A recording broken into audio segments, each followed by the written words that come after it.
Support for Iowa Catholic Radio and the Uncommon Good provided by Mercy College of Health Sciences. Learn more at mchs.edu.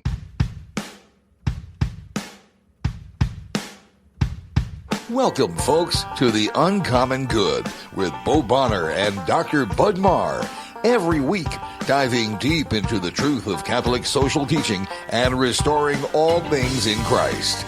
The Uncommon Good is on the air. I'm Bo Bonner. I'm Dr. Bud Marr. We are coming to you from these United States of America here in the middle of the country, good old Des Moines, Iowa, where you can hear us on Iowa Catholic Radio Network, iowacatholicradio.com, Iowa Catholic Radio app, Bud, and then, of course, on podcast. It is wonderful to be with you here.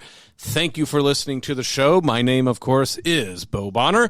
I am the Senior Advisor for Mission Initiatives and the director of the Center for Human Flourishing at Mercy College of Health Sciences here in Des Moines. Bud, what do you do?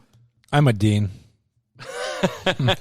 Dean of Liberal Arts and Sciences, but I like just saying dean. Dean Bud. Make it simple. Dean Bud.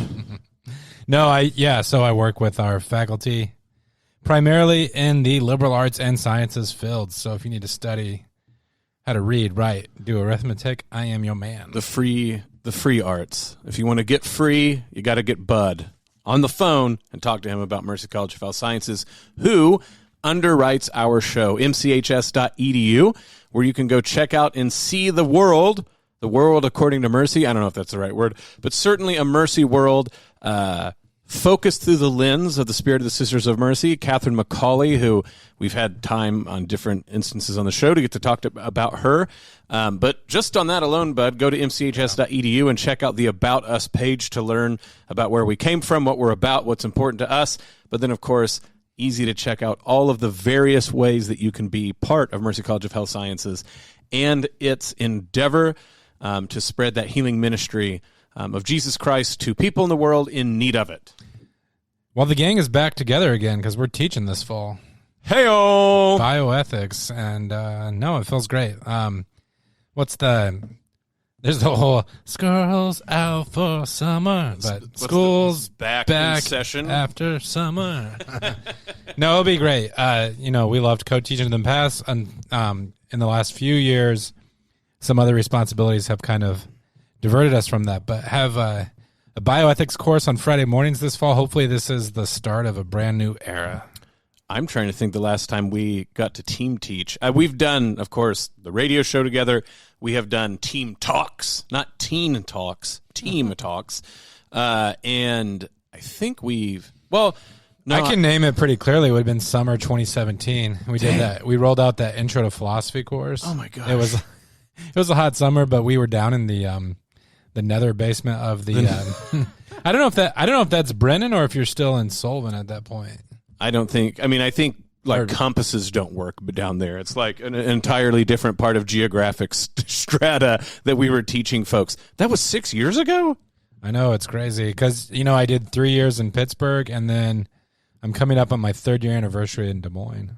Oh my gosh. So I'm coming up on year number 8 total here in Des Moines. The point being is the gang's back together. It's tradition at this point. All of this and more, mchs.edu. Thank you, Mercy College, for underwriting our show. But very apropos that we were thinking about how long ago something was and how old we feel, because we're doing our radio reading roundup of St. Augustine's Confessions, Book 11, which is about time, which... again, just like last time was about memory, and I was like, oh, man, maybe we're going to have to, maybe we'll have to do some on-air gymnastics. And then, of course, we were like, oh, man, we could do a whole other segment. This is all about time, but it is an intense chapter. I loved it, but I can see where some people don't have students read this, but I actually think, again, it is brilliant just to try to think through some of the difficult questions in this book.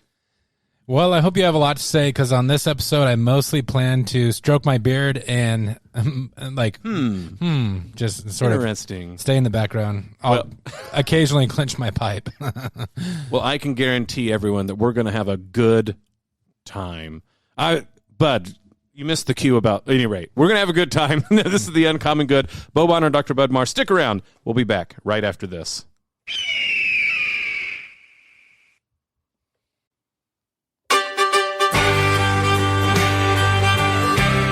Back with The Uncommon Good. Bo Bonner and Dr. Bud Marr joining you this week. Thank you for listening to the show, whether that be on Iowa Catholic Radio airwaves, iowacatholicradio.com, the Iowa Catholic Radio app, or if you're listening on podcast.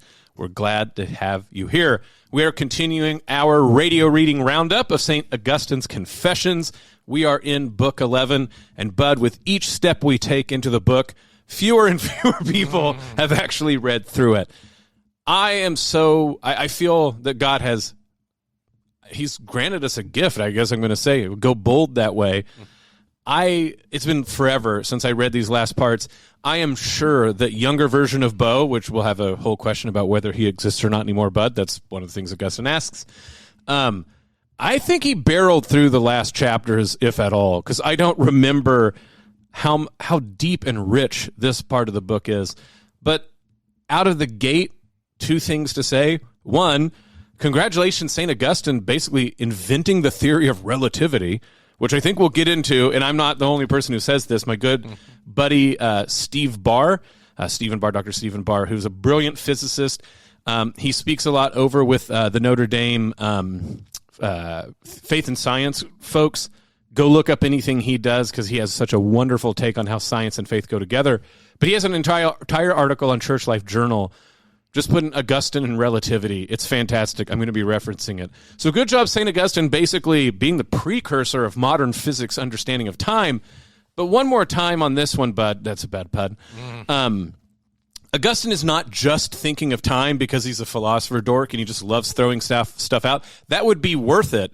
But for him, just like memory, he had to defend it in Book 10 so that books 1 through 9, so to speak, made sense. Why is it that I could go back to my memory in order to confess you, O Lord? Here again, in Book 11, he's sort of making the point about the importance of memory because of how time works. If folks listen to the last episode, they'll remember that we said for Augustine, memory is very expansive. I mean, basically anything you recall in your mind, he thinks is some version of memory. But with this book, you start to realize that he thinks memory has to be that important because time itself, in a real way, the past particularly, doesn't quite exist. We can get into what he means by that exactly. But there is this important way, Bud, that our minds are what make things that have already occurred be able to have any influence on us at all. The mind and its memory is very important. Of course, none of this is important as about God and his eternity, which is something else that we can immediately bring up here in a second. But for Augustine, he has a lot of motivation for the theological and autobiographical claims he makes. He's justified. So he goes through the juicy part. This is my life. This is why it shows the glory of God. And now he's philosophically defending why the way he created his book and wrote it makes sense. And that's why we're talking about time in such detail. Yeah, when I get to this part of the book, I'm really struck by the sophistication of early Christian theology.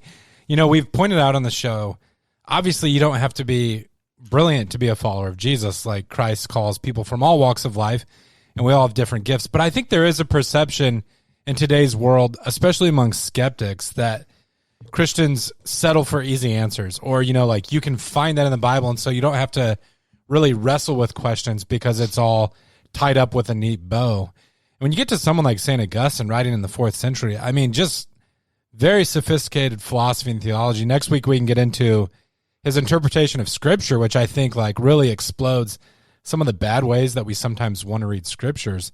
But in this part of the book, what I'm struck by is how well Augustine is at sort of like constructing arguments that he then takes down. Yes. And I don't want to interrupt you. You're fine. Because what I wanted to talk to particularly, so he gets into theology off the bat. We'll talk about creation in a second.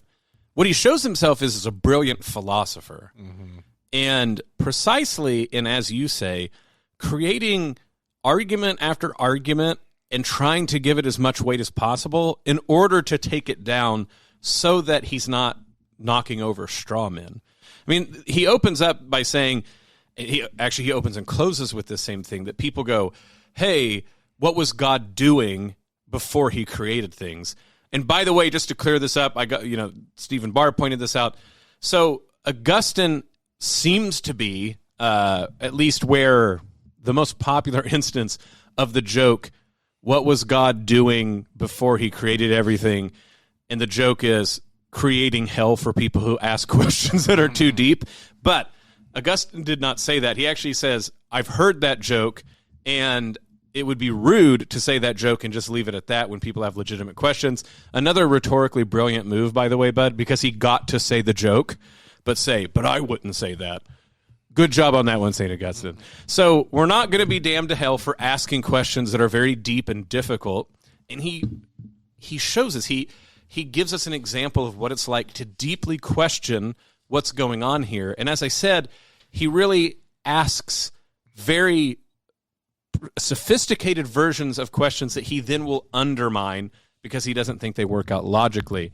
I think this reminds me of a certain philosopher I have in mind, but before I go off on that dorky point, throwing that back over to you, but I think that when people wonder, I don't know, you tell me this, Augustine has this reputation of being hard-nosed, dogmatic, not up for nuance.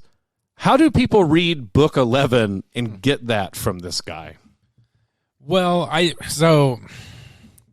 actually, funny enough, by way of analogy, so we have friends or acquaintances where they may have interacted with you like in sort of like a party space, like a gathering of friends. Party space. Yeah, and we come upon like a certain topic, and you love to debate, you love to argue, and so there can be like a surface impression of Bo that you're sort of like bombastic or like very strongly opinionated. But I know from, for instance, like working with students and things, like in other spaces, like you're a great listener, or like you're long suffering. With the students, if someone draws a line in the sand, it's usually me. And all that to say, like I think for Augustine, some of it's circumstantial. Like he wrote so much, and on certain occasions, he had to play more bad cop, for lack of a better phrase. So, like with the Donatists and things, or with Pelagius, so Donatists as a group, Pelagius as a cleric, both advanced heretical, like erroneous ideas.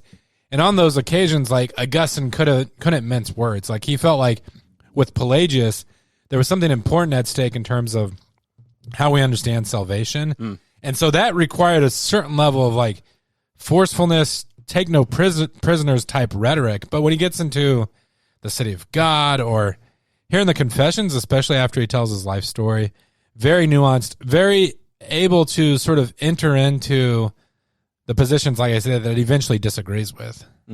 I will thank you for that that nice way of putting it. And when you were talking about that, I kept thinking of particular friends and particular parties. And so I'm not going to say this on air because it's recorded, but thank you. I know exactly what you're talking about. Who he reminds me of, philosophical-wise, is Ludwig Wittgenstein. So Wittgenstein, I know I'm acting like that explains things instead of making it harder for most people. Wittgenstein, and then his Catholic protege, Elizabeth Anscombe, who is one of the most important Catholic philosophers in the 20th century, and then her enduring influence into the 21st. They get this sort of idea, or people say where this is the Wittgenstein position, this is the Anscombe position, and they have these hardcore positions.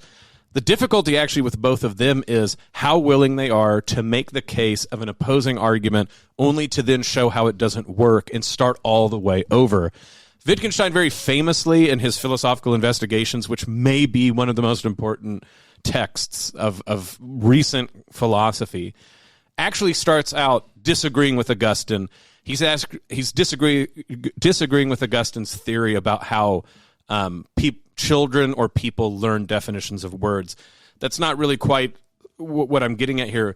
But of course, for Wittgenstein, this is a great show of respect, that he actually starts with Augustine, whom he does ultimately disagree with, but who he thinks is asking questions in the right way. And that's what I started to realize is Augustine, and then people like Wittgenstein and Anscombe, I think people get confused about what they're after because they're so willing to have a dialogue with themselves and interlocutors that they've had before. Augustine, now that I think about it, reading Book 11 and thinking about how Wittgenstein, Anscombe, and people who mimic not his thoughts, but how he goes about philosophy. But the Confessions is one long willingness of Augustine to imagine what an opponent would say and trying to show the best version most of the time. Maybe the Manichaeans, he's taken a few too many pot shots. That's up for you to decide. But then really talking through it. Book 11, in some ways, doesn't have very many bullet points. If you go, what does Augustine ultimately think time is? But you miss out if you just read the bullet points of Augustine's theory of time, because his wrestling and wrangling with what time means is the most important and just worthy of imitation part of this book. Well, I'm probably going to use the image in a different way than Wittgenstein did, but I'm going to dare to do it anyways. So, and this might sound a little bit like maybe the journey was the friends we made along the way, but Wittgenstein, like he'll do some very sophisticated philosophical inquiry as well, and like really like you have to like dial in to follow him, and then he'll finish and say like, even my philosophy itself, it's like a ladder where you climb to the top and then you have to kick the ladder down. Yes, famously so. Yeah, and I can see that with Augustine. Like, so philosophy to me is sort of like human beings struggling to find the right language to describe the world and to understand their relationship with God. Yet Augustine has this kind of proper humility where you can't confuse that process itself with the realities, especially when it comes to God that you're seeking. So famously, he writes one of the most nuanced treatments of Trinitarian theology. And he says, like, what has been the purpose of this? It's like, 375 pages of just like dense theology.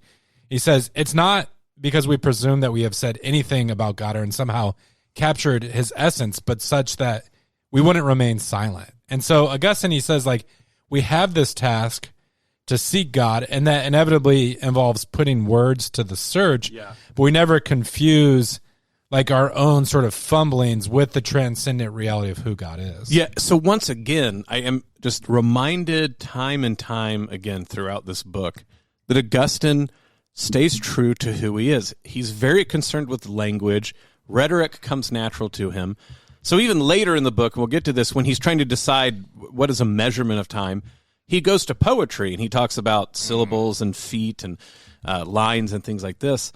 But here again, like you said, to the Wittgenstein point, wonderful to bring that up from the Tractatus, this is how I describe my relationship to Stanley Hauerwas, the Protestant theologian who was very important for me. And like I said, in many ways, I thought I climbed up the problems that Stanley pointed out and ended up in the Catholic Church, and kicking away the ladder makes it seem mean. So I still talk to Stanley whenever I can, still go back to his books. But this idea that the best thinkers don't mind or don't get hung up on any particular rung of what they're talking about because they're trying to get you somewhere.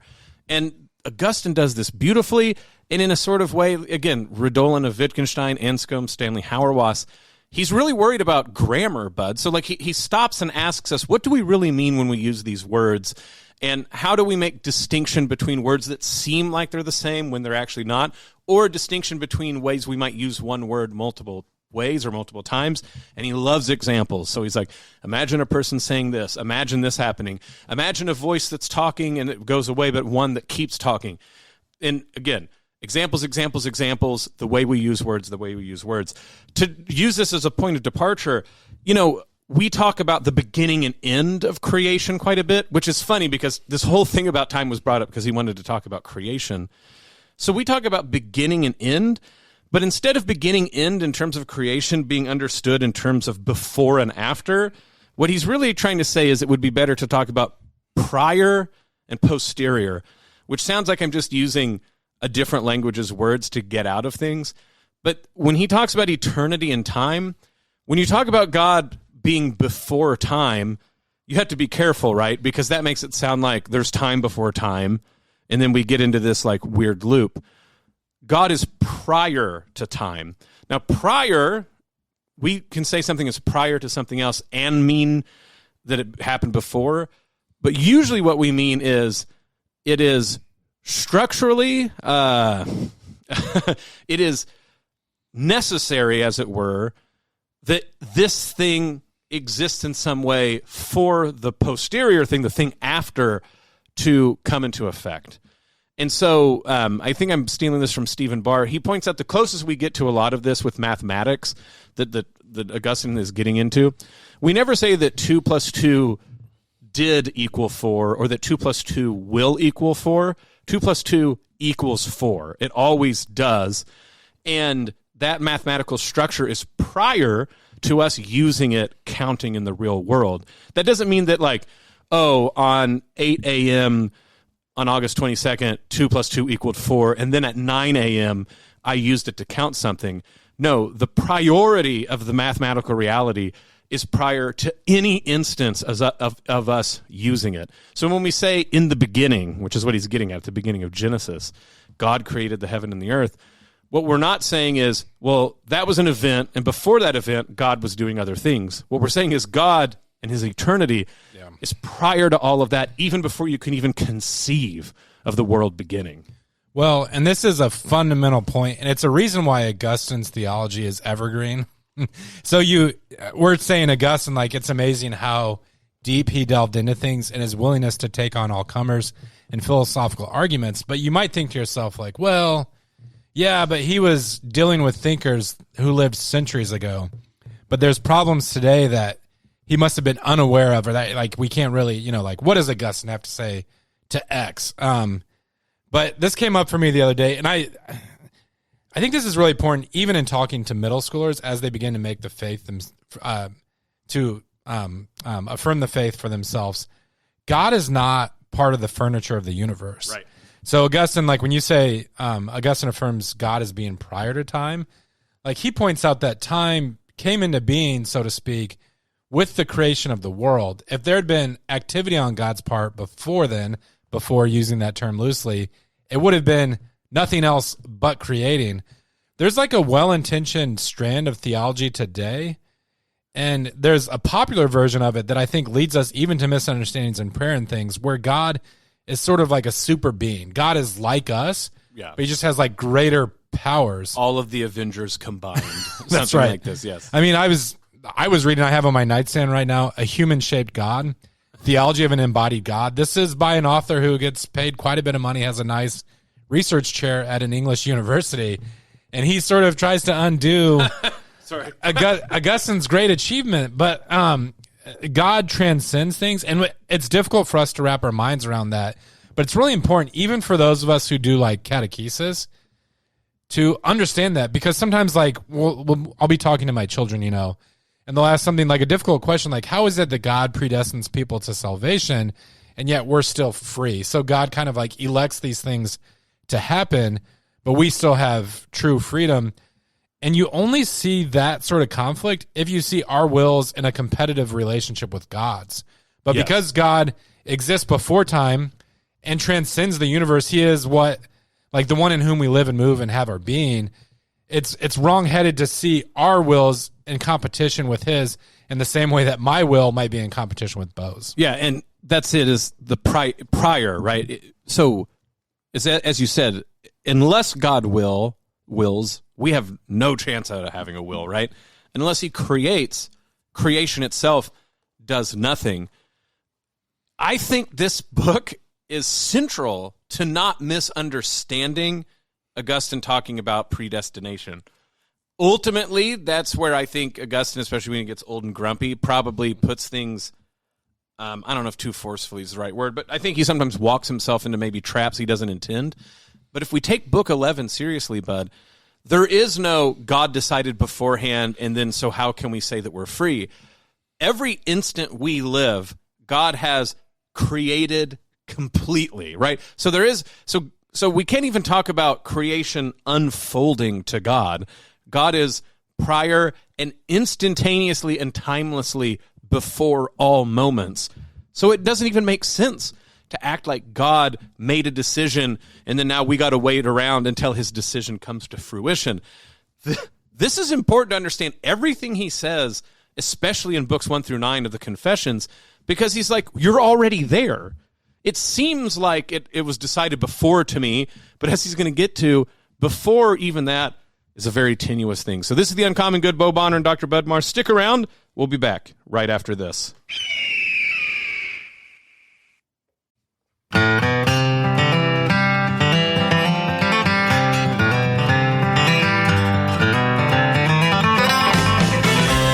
Back with The Uncommon Good, Bo Bonner, Dr. Bud Marr joining you this Wednesday. Thank you for listening to the show. Wonderful to have you with us, no matter how you do that very thing, whether it's on the Iowa Catholic Radio airwaves, iowacatholicradio.com, Iowa Catholic Radio app, or our podcast listeners. Thank you for listening to the show. We are back with our radio reading roundup, Confessions, Book 11, About Time. And, Bud, we're running out of time. There's so much we can talk about, so let's hop to this. I think you were telling me you actually wrote about this chapter way back in the past, which, according to Augustine, may or may not still exist. So, initial thoughts for you revisiting this after these years? Well, I think my mind has gotten weaker, not stronger, because I thought I had Augustine figured out in college, but when I read him this week, like we said, there's some dense parts here. And I guess what I was struggling with is, so I get the point, like God exists in an eternal now. And that time, we can say, so to speak, came into being with the creation of all things. You were saying, like, for Augustine, time is like a creature itself. No, is a creature. Yeah.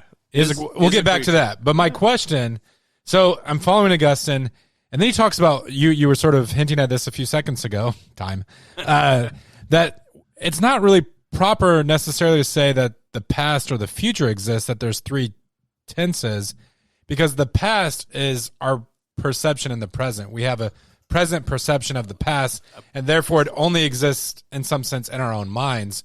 So then Augustine starts, like I said, he's sort of like weighing these different arguments, and he says, maybe time is related to the movement of corporeal objects. So, like, for instance, like you ask, what is a second? Well, we say, well, 60 seconds make up a minute. Well, what is a minute? Well, 60 minutes make up an hour. You keep going, hours, days. A year is a revolution around the sun, right? And so maybe our most popular way of defining time is that it's in relation to the movement of certain objects. But then Augustine comes to, that kind of makes sense to me, but Augustine ultimately objects to that, and he says time is, in my translation, it says something like a distinction of the mind. Yeah. That one's tougher for me to make sense of. Well, it's interesting, too, because the translation I read calls it a tension of the mind. So it's interesting that distension means sort of like a belly that's bloated into time. Again, in my translation, he keeps talking about the tension between the mind and sort of like the reality. There's so much to say on that.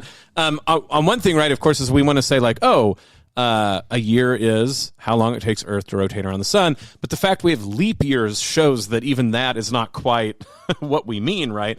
And that we even know now with sophisticated enough instruments that we do not make a true, perfect, circular revolution around the sun. That each year, technically, if you're just talking about the solar year, meaning when we go around the sun, it is, like Augustine worried, longer and shorter each year, just usually below the sophistication of any of our instruments, especially what they had back then. But you're right. He asked this question is, okay, well, what if, like, tomorrow the sun only stayed up for an hour, went down an hour, right? So it started to be every hour instead of 24 hours. And so he goes, which do we keep time with? And you're like, oh, man, your head's spinning at this point. To go back, though, to it being a creature. Now, on one hand, again, this is about grammar. By creature, we mean just a created thing. So, yes, it is a creature because it is a dimension, or it's a measurement, as it were, of our comportment, the way that we fit into the reality of the world. There is no time before it was created, just like there was no height, there was no width, there was no depth, right? So we can agree, even though we think of creature usually as like a carbon-based life form, we all agree, right, that length, width, and depth are creatures, yes? Yes. Okay, so he says time is as well, which again is funny because the next really, really, really famous person that makes a big deal about that these 4 dimensions are related, is Albert Einstein, all these years later, talking about his theory of relativity. Now, relativity, there's all sorts of stuff with it that is nuts, that is too hard to explain on a radio show, especially since we're talking about Augustine. But relativity, in this regard, just points out that if you think about the 3 dimensions that we're usually aware of, you can map them on a grid, right? So where was the ball? It was, whatever you want to use. It was 12 measurement units up, 6 back, 4 to the right. So those are 3 dimensions, and we can make a grid out of it.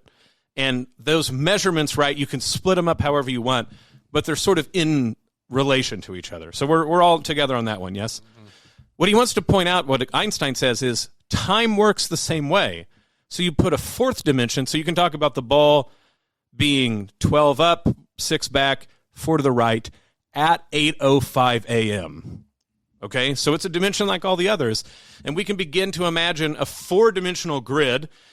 It would be hard to draw, right, because drawings, of course, occur in time, but it can be graphed on a grid. It would be a sophisticated one. It would look sort of weird, but just like we can represent 3-dimensional space on 2-dimensional objects, so I can draw with perception, like I can draw a cube and I can know what I'm talking about.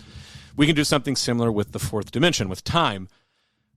What Einstein is pointing out, and what Augustine seems to sort of have, a sort of glimpse of, is we experience time in a frame of reference, just like we experience motion through the 3 dimensions in a frame of reference.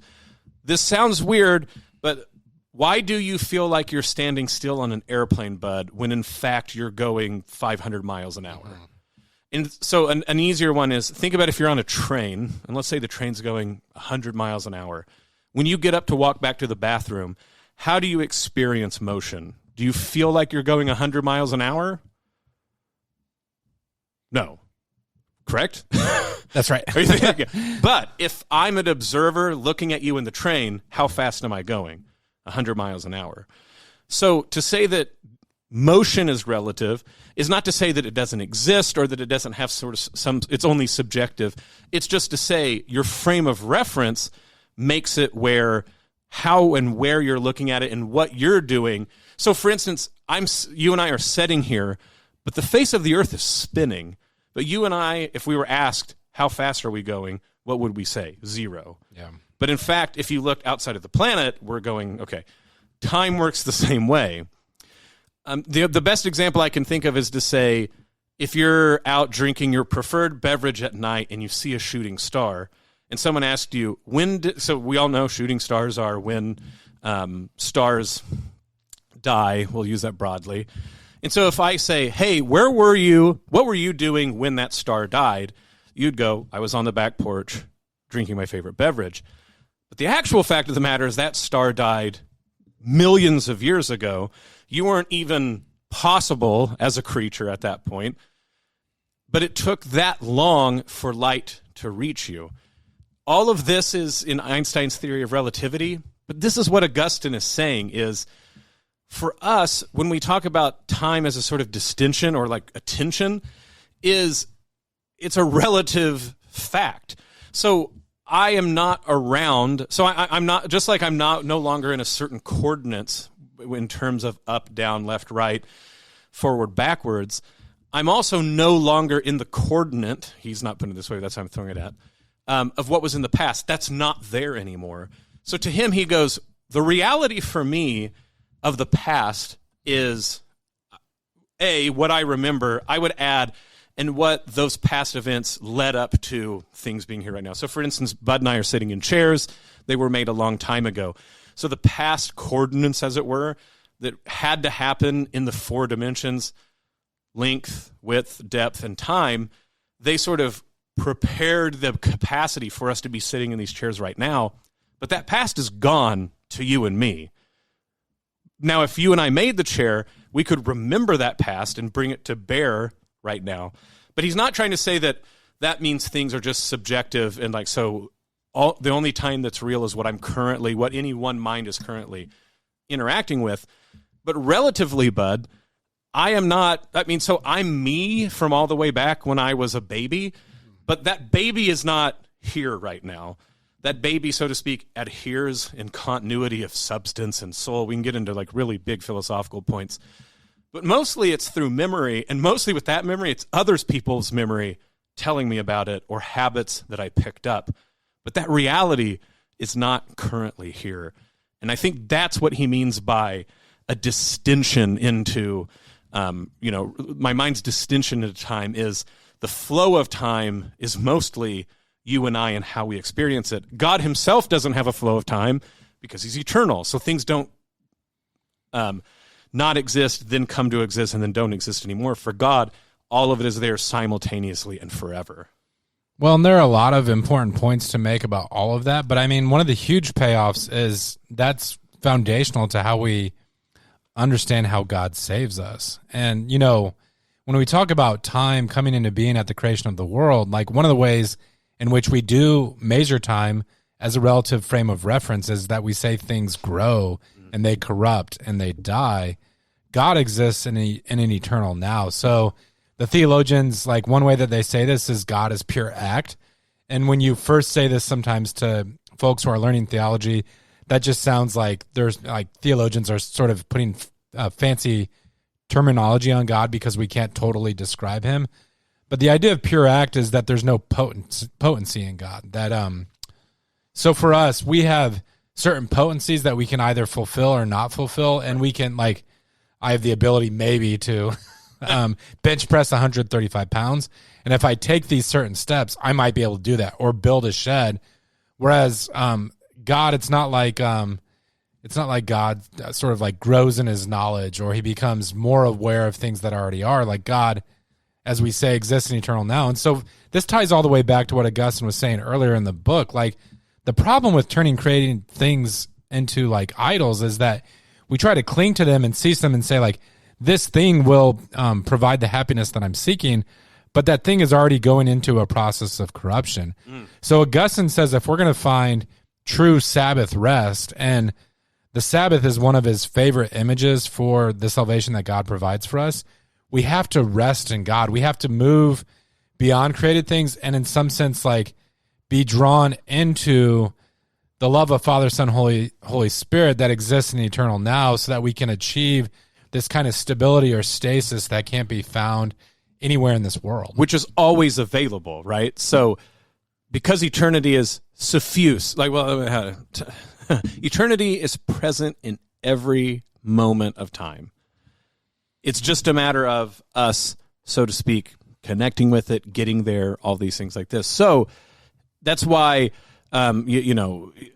mystical theology gets to this point that it's not some sort of special incantation or things like this. It is recognizing a now. Mysticism is not a future thing. It is either now or it is, never. Now, Bud, the interesting thing about this, you want me to go into like full crazy interesting mode here. Okay, let me see if I can pull this off. Okay. Augustine says we only recognize time because, in a temporal sense, because it's always tending towards non-existence, which is a weird way of saying like time is like sand that's pouring through our fingers. But his point is to say, for us, every moment is fleeting and going away, and we notice it in its going away, which is, man, look, when you're a parent, this really becomes apparent, sorry for the bad pun, that you go, wasn't it just a little while ago that my 16-year-old was 6? Things like this. Now, Bud, remember from earlier on, Augustine, how does he describe evil? As non-being or privation of the good? Absolutely right. So evil, we only notice it for the little bit of good that's in it, but it's always tending towards nothing. So weirdly enough, our experience of time is, for him, because we're fallen. So we sort of like only recognize time in its fleetingness because we have fallen into sin. It's an interesting thing. So even modern physicists, and by the way, I'm totally ripping off this guy named Jordan Baker. He has a wonderful article online that people should look up. I think it's Augustine, Time and Eternity, or the Experience of Eternity. Forgive me, Jordan. But he makes this point that, people point out in the sort of modern way that we only trying to think about the best way to approach this.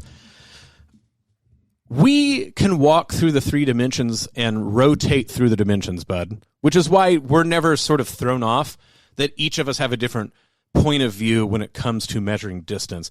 So when you and I, like we're on the opposite side of the table, you and I clearly have a different relative perspective on the table, but that doesn't make us think the table doesn't exist, right? Because I know that I can stand up and you can stand up, we can switch positions, and we'd be able to relatively see the rest of the table. And so we have this confidence because we can walk through the 3 dimensions that you and I are seeing the same thing, just only parts of it because of our relative positions. Time doesn't seem that way because we only seem to march through it one direction, correct? No one can turn back time, even if Cher sings an entire song about wishing she could do so. Dude, so this is nuts. Jordan Baker points out that what he thinks Augustine is positing is that when we are saved, when we enter into redeemed time, the saints can actually go backwards and forwards, and they can go any direction in time because they're not fallen anymore.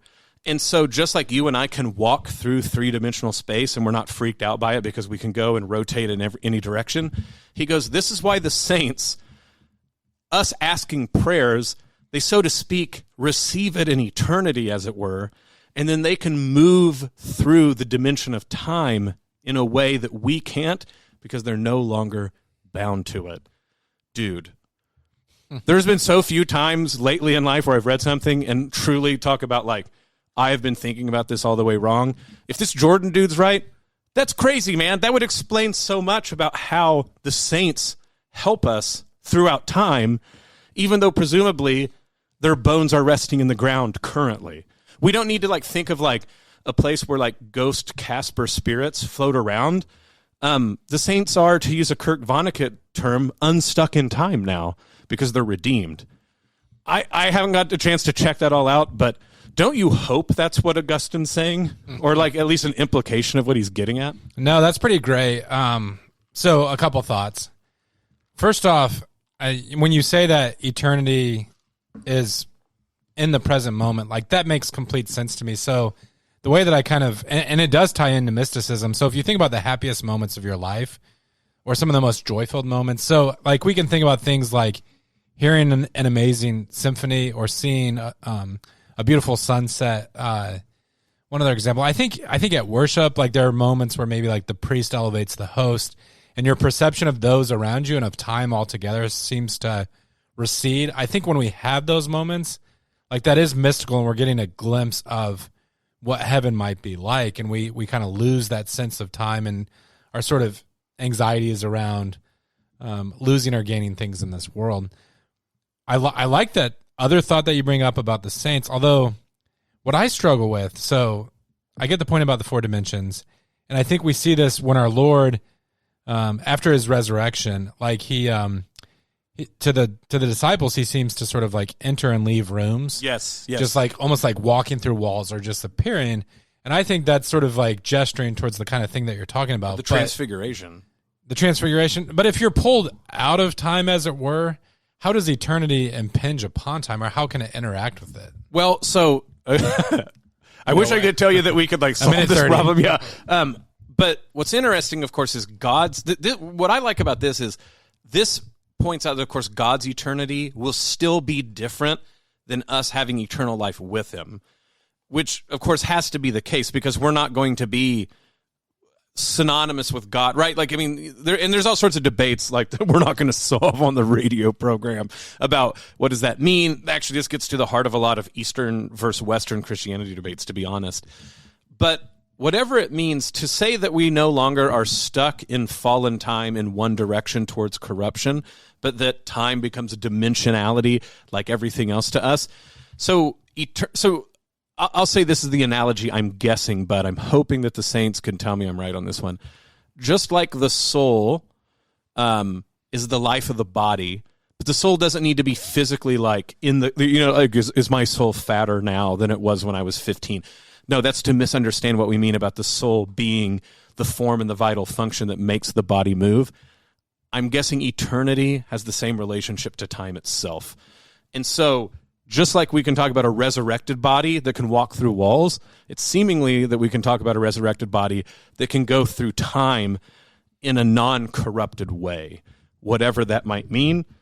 And maybe that's where we get things like the saints appearing to people. Like, because I always thought, it must be sort of like a psychological thing, like the saint just appears in my mind and there's some way that occurs.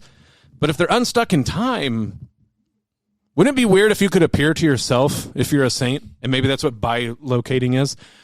We're just throwing out, it's mostly me. I'm throwing out random theories. I should be responsible and end it there because we've got to the end of our segment. This is The Uncommon Good. Bo Bonner, Dr. Bud Marr. Stick around. We'll be back right after this.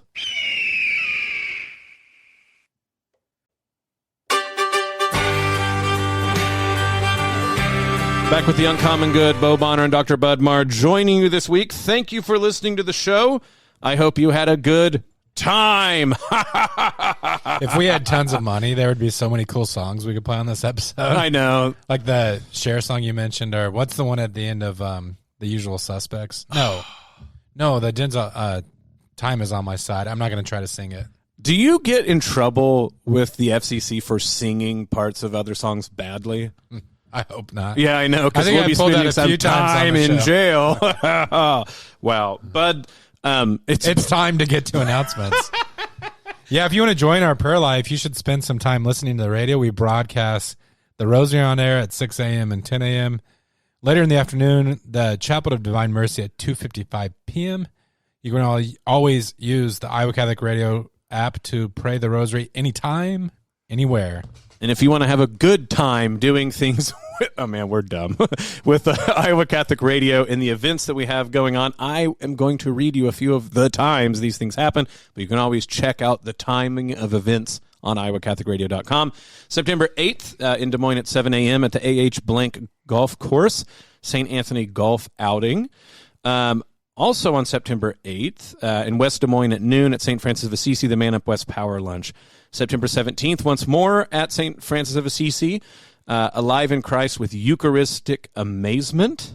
That sounds amazing. You should go check that out. I think it's in the evening. So, yeah, go check that out at iowacatholicradio.com. October 10th, we have in Winterset at 6:30, St. Joseph Catholic Church. Joe Heschmeyer is going to talk about the 7 mysteries of faith unlocked by the Eucharist. Joe, member of Catholic Answers, apologist stuff, so that's good to look forward to. In November, actually, this is we've talked about it a long time, but finally, Father PJ and Matt Wilkham are going to go with Steve and Janet Ray to the pilgrimage to the Holy Land. And then, of course, our big one, December 8th at 6 p.m. at Embassy Suites downtown. We have the dinner in December with Dr. David Anders. The cocktail hour starts at 6, dinner at 7, the talk at 8. Make sure to go to iowacatholicradio.com to make sure to be a part of that. And then, of course, Bud, you were pointing this out. Your birthday's coming up, which is important because that's also when you can make donations to Iowa Catholic Radio. Yeah, if you want to shower me with birthday gifts this year, the great way to do so is by donating to the radio station, the apostolate that we have here. So September 25th, our fall fundraiser kicks off. Bound to be a good time. If we get enough momentum behind things, I may even do some push-ups on air. It's been a while. So, but just like it's been a while since we taught class together, maybe both of us can do push-ups. I wonder if people can hear joints explode. People just stop giving. They're like, Bud's going to die. Yeah. Don't do that. Please, we'll give money if you don't have Bud and Bo hurt themselves over air. But even... we hope you give then, but of course it's always the case that this is a ministry that's not just the people on air, behind the boards, or behind the desks. It is a ministry that you share in together. We couldn't do this without you, without your ability to pray for us, the volunteering everyone does, and of course the giving. You can give at iowacatholicradio.com, the Iowa Catholic Radio app, or call 515-223-1150, text 515-223-1150. And people would be very grateful for you to spend your time, your talent, or your treasure helping out this wonderful ministry of Iowa Catholic Radio. But weirdly enough, apropos to the episode, we got done with a bit more time. I don't know if time keeps on slipping into the future, or again, we can just really bury this joke into the ground. I'm trying to think of a. What's the herb, like THYME? Yeah, do you say time or thyme? I say time. That could take Same here. the puns to the next dimension. Brian Gonzalez starts listening to the show. He's like, if they're going to do dad jokes all the time, I'm in. Yeah, well, and it's also like, I'm sure that he has an entire hedgerow in his garden of time. And I would take it because anytime I've ever seen pictures of the Gonzalez family farm, they're growing some really great stuff. But the Rosemary and Thyme, right? Okay, that's another Simon and Garfunkel. That's where we're going at. We are really racking up the points. If there's a Herb who's listening right now, call us. We'll declare you to be listener of the month. Oh man, this is okay. We got to stop. I'm going to put an end to this right in the nick of time. This is the Uncommon Good. May Jesus Christ, the Prince of Peace, reign in our hearts, family, city, state, nation, solar system, galaxy, the whole kit and caboodle. This is the Uncommon Good, and we'll be back next week. The Uncommon Good with Bo Bonner and Dr. Bud Marr is heard every week on wonderful Catholic stations like this one, and anytime on podcast. Just search for the Uncommon Good. Support for Iowa Catholic Radio and the Uncommon Good provided by Mercy College of Health Sciences. Learn more at mchs.edu.